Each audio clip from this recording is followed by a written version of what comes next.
माघ महा महत्तम अध्याय 13। हरे कृष्णा, राधे राधे। देखो, श्री कृष्ण की साक्षात कृपा आप पर है, तभी आप नियम से ये माघ महत्तम सुन पा रहे हो। बस अब करना ये है कि भक्ति की ओर बढ़ते जाना है। भक्ति और पुण्य बढ़ाने का ये बहुत सरल रास्ता है माघ का महीना, है ना। तो इसीलिए अभी भी समय है, इसका ज्यादा से ज्यादा सदुपयोग कर लो। अब श्री गणेश जी महाराज और अपने गुरुदेव को याद करते हुए माघ महत्तम का अध्याय 13 सुनेंगे। कैलाशी शिव सुत सुनो, करो भक्त कल्याण, सब जन द्वारे आ खड़े, आज बचा लो प्राण। बोलो गणेश जी महाराज की जय। गुरु अमृत है जगत में, बाकी सब विष बेल। गुरु अमृत है जगत में, बाकी सब विष बेल। सतगुरु संत अनंत है, प्रभु से करा दे मेल, है ना। बोलो गुरुदेव महाराज की जय। कल हमने माघ महा महत्तम के अध्याय 12 में दत्तात्रेय जी द्वारा वर्णित माघ मास महत्तम का सुंदर और पावन वृतांत सुना, जो उन्होंने राजा सहस्त्र अर्जुन को सुनाया था। कैसे अप्सरा के एक बार के माघ स्नान का पुण्य मिलने से वो दुष्ट पापी राक्षस देवतुल्य होकर स्वर्ग को चला गया। अब आगे श्री वशिष्ठ ऋषि कहने लगे कि हे राजा दिलीप, मैंने दत्तात्रेय जी द्वारा कहा हुआ माघ मास महत्तम कहा। अब तुम माघ मास के स्नान का उत्तम फल सुनो। माघ स्नान सब यज्ञों, व्रतों और साधनों का पूर्ण फल देने वाला है। माघ मास में स्नान करने वाले स्वयं तो स्वर्ग में जाते ही हैं, उनकी माता और पिता दोनों ही के 7 कुलों की पीढ़ियों को भी स्वर्ग मिल जाता है। माघ मास में स्नान करने वाले दुराचारी और कुकर्मी मनुष्य भी पापों से मुक्त हो जाते हैं, और इस मास में श्री हरि विष्णु का पूजन करने वाले शुद्ध होकर भगवान के समान शरीर वाले हो जाते हैं। यदि कोई आलस से भी माघ में स्नान करता है तो भी उसके सब पाप नष्ट हो जाते हैं। जैसे गंधर्व कन्याएं राजा के शाप से भयंकर समय को भोगती हुई लोमेश ऋषि के वचन से माघ में स्नान करने से सभी पापों से छूट गई। श्री वशिष्ठ जी की इतनी बातें सुनकर राजा दिलीप विनय से पूछने लगे, हे गुरुदेव, वे कन्याएं किसकी थी? उनको कब और कैसे श्राप मिला? उनके नाम क्या थे? ऋषि के वाक्य से कैसे श्राप मुक्त हुई और उन्होंने कहां पर स्नान किया? अब सब बात मुझे विस्तार पूर्वक कहिए।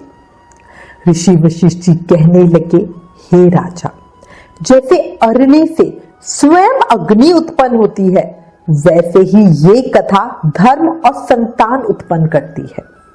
अरणी क्या होता है? अरणी होती है आग जलाने वाली लकड़ी। पहले समय में होता था ना, यज्ञ करते हुए ऐसे अरणी से हम यज्ञ भूमि में आग जलाते थे, तो उस लकड़ी को कहते हैं। और वो लकड़ी से ही आग उत्पन्न होती है ना, और उससे वो खुद भी जल जाती है।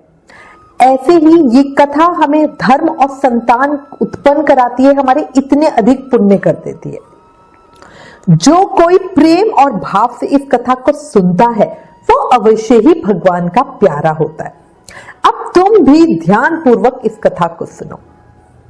हे राजन, वो सब कन्याएं गंधर्वों की पुत्री थी। सुख संगीत नामक गंधर्व की कन्या का नाम विमोहिनी था। सुशीला तथा स्वर वेदी की पुत्री का नाम सुस्वरा था।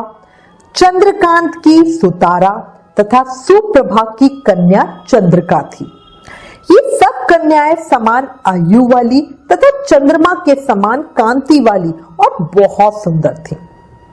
जैसे रात्रि को चंद्रमा अति सुंदर होता है, वैसे ही पुष्प की कलियों के समान खिली हुई ये सभी कन्याएं अप्सरा के समान थी।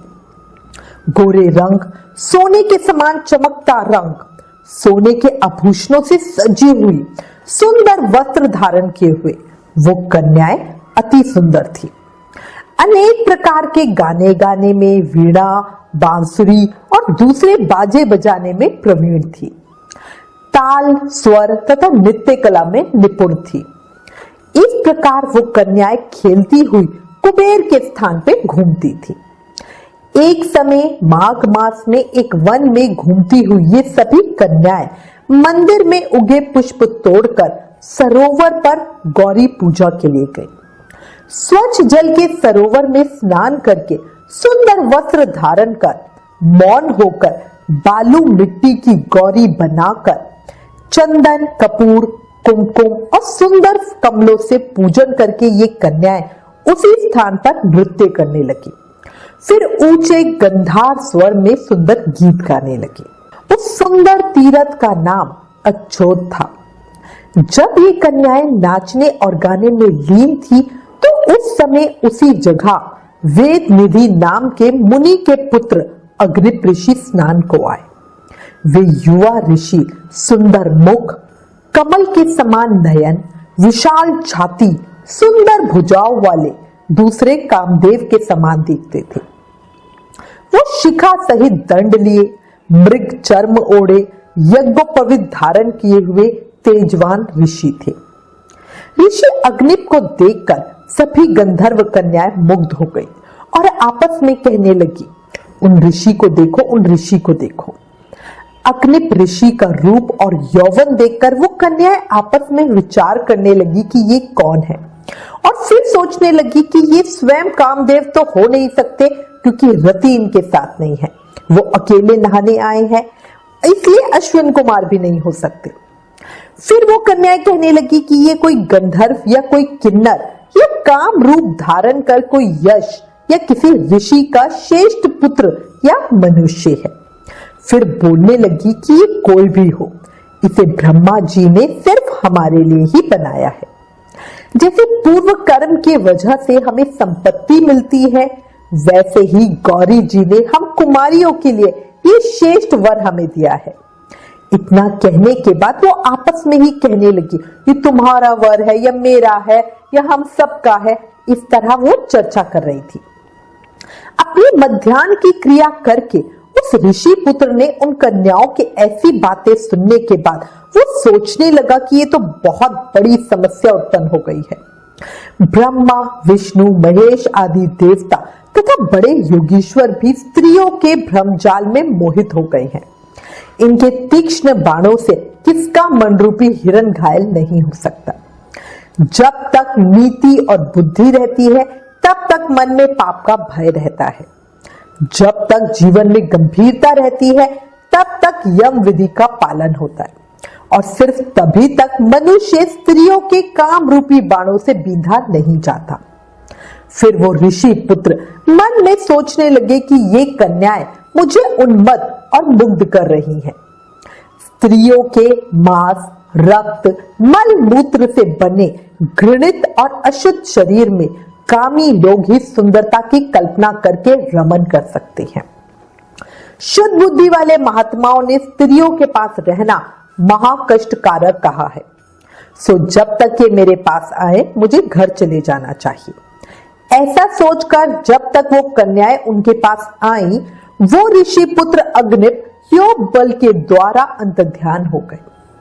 ऋषि पुत्र के ऐसे अद्भुत कर्म देखकर वो सभी कन्याएं चकित होकर डरी हुई चारों ओर देखने लगी और आपस में कहने लगी कि ये क्या इंद्रजाल था जो देखते ही देखते विलीन हो गया। फिर वो कन्याएं विरह की अग्नि में जलने लगी और कहने लगी कि हे कांत, तुम हमको छोड़कर कहां चले गए? क्या तुमको ब्रह्मा ने हमको विरह रूपी अग्नि में जलाने के लिए बनाया था? क्या तुम्हारा चित्त दया रहित था जो हमारा चित्र दुखाकर यूं चले गए? क्या तुमको हमारा विश्वास नहीं? क्या तुम कोई मायावी हो? बिना किसी अपराध के हम लोगों पर क्यों क्रोध करते हो?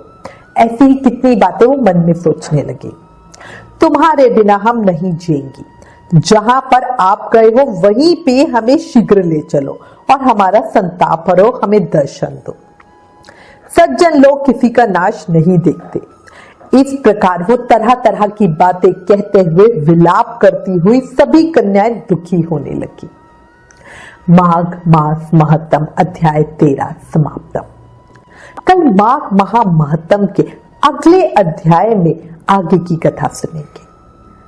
देखो, ये संसार हमको जो लगता है अपना, ये संसार जो हमें लगता है अपना, पूरी तरह झूठ है। बस ये है एक सपना। याद रहता सबको अपना हर एक काम है। प्रभु नाम सत्य है, बाकी सब नाकाम है। याद रखो इसको। जब हमें पता है सिर्फ कृष्ण सहारा है, तो फिर क्यों इस जग से आस लगा कर बैठे हैं। धर्म और कर्म ही साथ जाएगा, है ना। बाकी सब तो यही रह जाएगा। और हम जग पर तो ज्यादा ध्यान देते हैं, पर कर्मों पर नहीं। इसलिए बार बार याद दिला रही हूं, अभी भी समय है। जाग जाओ, जाग जाओ, जाग जाओ, सोचो और विचार करो। कलयुग में मुक्ति पाना बड़ा सरल है, क्योंकि कहा गया है ना, कलयुग केवल नाम आधारा। सिर्फ नाम जाप करके भक्ति, मुक्ति, प्रेम सब पाया जा सकता है। हर समय, हर पल, हर सांस के साथ जाप करते रहो, हरे कृष्ण कृष्ण कृष्ण हरे हरे, हरे Ram Ram Ram Hare Hare. Please in videos को अधिक से अधिक शेयर करके माघ मास के प्रभाव को सबको बताओ। अपने शास्त्रों का ज्यादा से ज्यादा प्रचार करो। ये भी एक सेवा है। राधे राधे।